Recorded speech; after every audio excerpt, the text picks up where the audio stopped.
የብልጽግና ፓርቲዎች እየገደሉ ነው። የብልጽግና አመራሮች እየገደሉ ነው።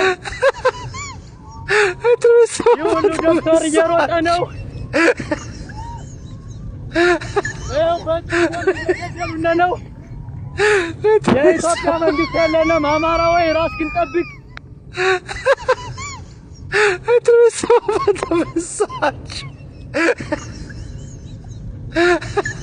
ይህ ሁሉ እንግዲህ እንደምታዩት የብልጽግና አመራሮች እየገደሉ ነው። ይህ ሁሉ ሰላማዊ ሰልፍ ወጥቶ ነበር።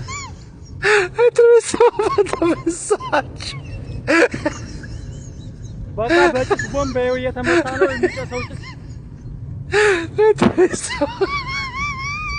አዎ ግማሾቹ ታፍነዋል፣ ግማሾቹ ታፍነዋል። አቅም የሌላቸው ድምጻቸውን